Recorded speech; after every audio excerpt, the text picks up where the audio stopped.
In the world of motorsports, few tasks inspire as much awe and fear as the double.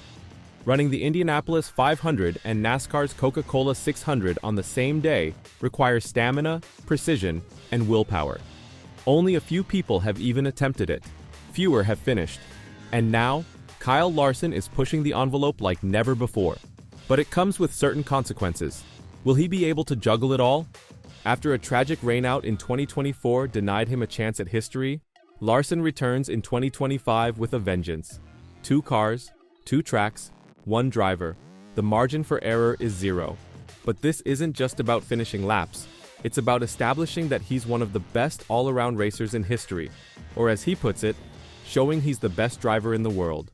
From horrific crashes to unfathomable logistics, the stakes have never been higher. This isn't just about racing. It is a narrative about obsession, sacrifice, and the unwavering pursuit of something greater than winning. 2 devastating collisions. A race schedule that seems unattainable. And 1 driver that's determined to win it all. Kyle Larson is risking everything to make racing history. But the route to glory may break him first. What's he doing? No one has done something like this before. Larson's first attempt at the double in 2024 was thwarted by a weather delay. He was never able to start the Indy 500, leaving fans and critics wondering if he would ever have another chance. Fast forward to 2025, and he has not only returned, but he is more driven than ever. Larson, driving the number 17 Aero McLaren Chevrolet in Indy and the number 5 Hendrick Motorsports Chevrolet at Charlotte, is attempting a feat that few others have attempted and even fewer have accomplished. His task began at the Indianapolis Motor Speedway, with intensive practice and qualifying sessions that left no margin for error. However, during the key Fast Friday practice just before qualifying, Larson's car lost traction in Turn 3.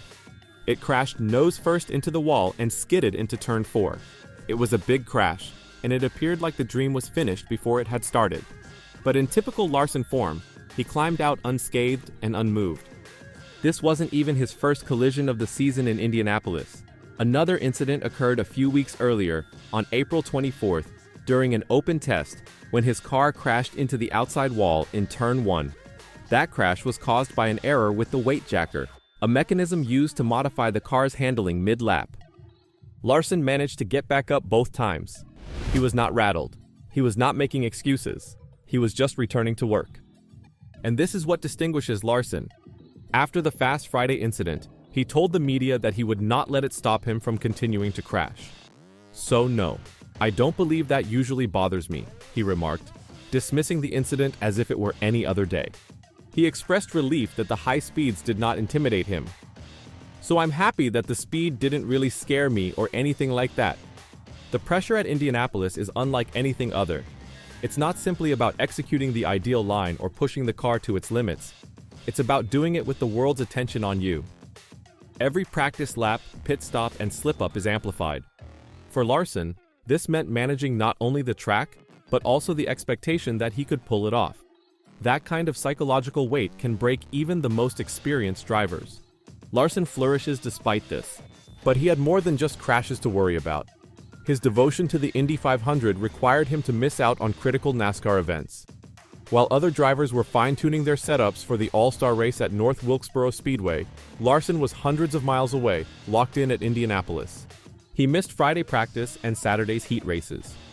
During the build-up, Hendrick Motorsports had to rely on Justin Allgaier to fill in.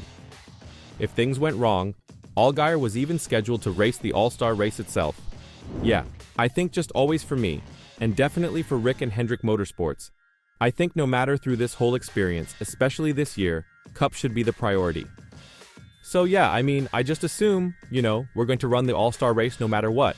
So hopefully, we run into that predicament because that means our car is fast. And 2, yes, it would be extremely nice to go for the pole at the Indianapolis 500, but at the same time, it's hard to turn down an opportunity to race for $1 million. So yeah, like I said, I hope we're in that predicament. Larson, however, refused to back down. He intended to fly in just in time for the All-Star race on Sunday night, starting at the back of the field.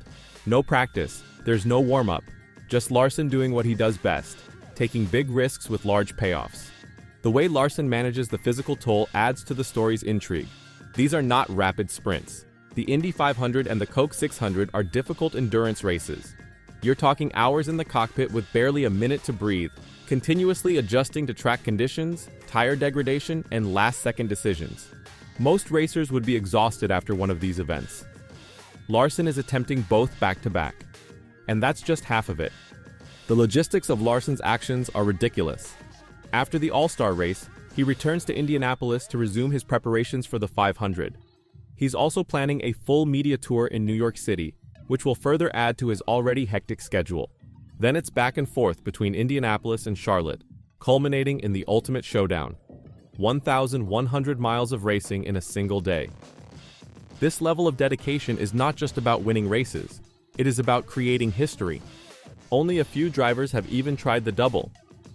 In 2001, Tony Stewart finished both races and placed in the top 10. Kurt Busch tried in 2014, finishing 6th at Indianapolis but retiring early in Charlotte. Larson intends to go one better. He wants to finish both and win. The hazards are high. Racing at these speeds in these conditions and under such strain offers no margin for error. But what about the rewards? Immense. If Larson pulls it off, he'll be remembered as one of his generation's best all-around drivers. Not simply a NASCAR fan, not merely the dirt track king, a great motorsports icon. And he's not just coasting through this, he is putting in the effort. Several crashes, tight travel windows, lost practice time, and non-stop media responsibilities. Most drivers would buckle under the pressure. But Larson appears to thrive in it. He always finds a way to go forward after a setback. When the weather spoiled his 2024 Indianapolis 500 hopes, he didn't grumble. He came back. When crashes knocked him around in 2025, he didn't flinch. He reloaded. When NASCAR scheduling got in the way, he adjusted. He isn't simply surviving the double, he's facing it front-on. It is a spectacle. The situation is chaotic. It's top-tier competition, and fans cannot get enough of it. Whether you're a NASCAR fan, an IndyCar purist, or simply someone who enjoys a good underdog narrative, you have to like what Larson is accomplishing. Nobody knows how the races will end. That is the beauty of it. It could mean glory. It might be heartbreaking. But one thing is certain. Kyle Larson has done something unforgettable. Larson is risking everything in a sport where excuses are simple and failure is common. Regardless of the outcome, he has already gained something far more significant than trophies. The respect of the racing community, and the admiration of every fan who understands how difficult this journey truly is. Kyle Larson's attempt in 2025, whether he finishes both races or falls short, puts him in unusual company. But it's not only the physical feat that distinguishes this voyage, it's the mindset, the grit, the reluctance to be stereotyped as just a NASCAR guy or just a dirt racer. Larson is rethinking what it means to be a modern driver. In an era driven by specialization, he's doing the opposite, hopping from cup cars to sprint cars to Indy cars, refusing to stick to one lane. That adaptability is both his risk and his advantage.